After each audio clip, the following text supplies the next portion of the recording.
Assalamualaikum warahmatullahi wabarakatuh. Perkenalkan, nama saya Ilham. Saya dari Pendidikan Ekonomi Universitas Mancasakti. Di sini saya akan memaparkan makalah saya, yaitu tentang kendala penyelenggaraan dalam dunia pendidikan sebelum dan setelah pembelajaran jarak jauh dengan dosen pengampu, yaitu Ibu Ade Purnadarmayanti. Latar belakang itu, penyelenggaraan pendidikan di Indonesia merupakan suatu sistem pendidikan nasional yang diatur secara sistematis. Pendidikan nasional berfungsi mengembangkan kemampuan dan membentuk watak serta peradaban bangsa yang bermartabat. Tujuan penyelenggaraan pendidikan yaitu yang pertama, mengembangkan potensi peserta didik agar menjadi manusia yang beriman dan bertakwa kepada Tuhan Yang Maha Esa. Yang kedua yaitu berakhlak mulia. Yang ketiga, sehat. Yang keempat, berilmu, cakap, kreatif, mandiri. Yang kelima yaitu menjadi warga negara yang demokratis serta bertanggung jawab. Peran guru yaitu yang pertama, peningkatkan dalam mutu pendidikan tidak terlepas dari peran guru sebagai unsur utama dalam keseluruhan proses pendidikan. Yang kedua itu, guru mempunyai tugas untuk membimbing, mengarahkan, dan juga menjadi teladan yang baik bagi para peserta didiknya dengan banyaknya tugas serta tanggung jawab yang diembannya. Yang ketiga itu, guru merupakan elemen kunci dalam sistem pendidikan khususnya di sekolah. Semua komponen lain mulai dari kurikulum, sarana prasarana, biaya, dan sebagainya tidak akan banyak tercapai apabila esensi pembelajaran yaitu tidak tercapai. Sebelum pembelajaran jarak jauh itu, paradigma ini masih melekat dalam benak kebanyakan peserta didik.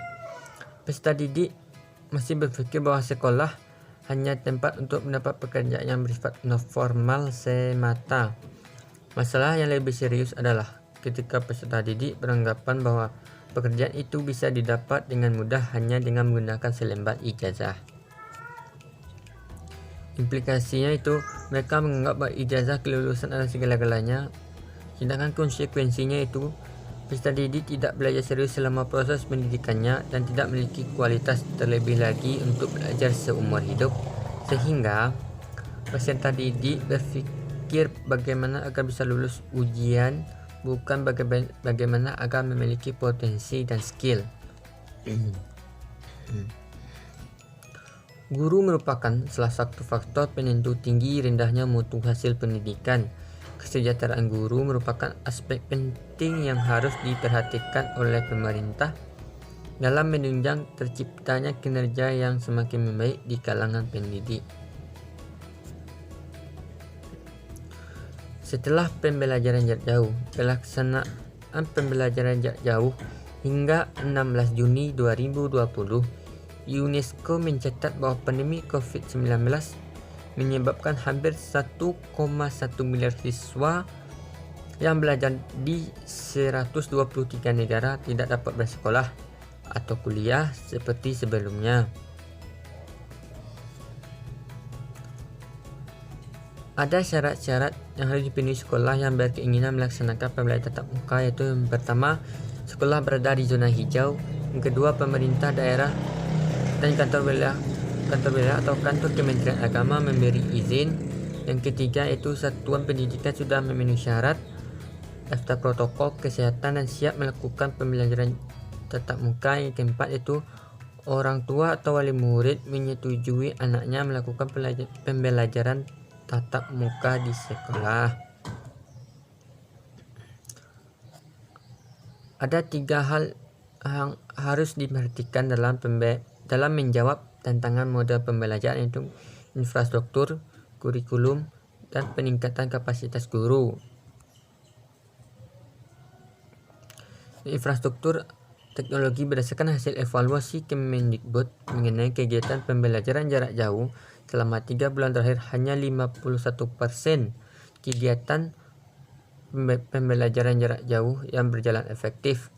Kurikulum selain keterbatasan akses jaringan internet, suatu permasalahan lain yang sering dikeluhkan dalam pelaksanaan pendidikan jarak jauh adalah belum adanya kejelasan kurikulum PJJ yang digunakan selama pandemi. Kapasitas guru menghadapi pandemi, banyak guru yang belum siap dalam literasi digital untuk PJJ. Kompetensi guru dalam penguasaan PJJ dan literasi digital sejak awal memang tidak dipersiapkan untuk menghadapi pandemi. Jadi kesimpulannya adalah belajar dari pelaksanaan PJJ 3 bulan terakhir, ada 3 permasalahan yang harus diperhatikan dengan terus menjaga sinergi antar pemangku kepentingan, yaitu infrastruktur, kurikulum, dan peningkatan kapasitas guru. Berkoordinasi dengan Pemda, pemerintahan harus dapat mengatasi kesenjangan digital. Kurikulum secara terpusat perlu disederhanakan setelah dikaji secara matang agar dapat dijadikan pedoman bagi guru dalam melaksanakan PJJ, karena keberadaan kurikulum yang sudah melalui pengkajian ini akan sangat membantu guru dalam mengembangkan kapasitasnya. Dengan dukungan penuh dari pemerintah dan pemerintah daerah, melihat pentingnya peran pemerintah dalam mengkoordinasikan berbagai pihak, DPR juga harus memastikan bahwa peran tersebut dilaksanakan dengan benar-benar mendengarkan berbagai masukan. Sarannya itu, dalam sistem penyelenggaraan pendidikan, baik setelah ataupun sesudah pembelajaran jarak jauh, memiliki kelebihan dan kekurangan masing-masing. Di sini kembali kepada guru dan sistem pembelajaran yang diberikan untuk mencapai efektivitas dalam proses mengajar. Sekian, terima kasih.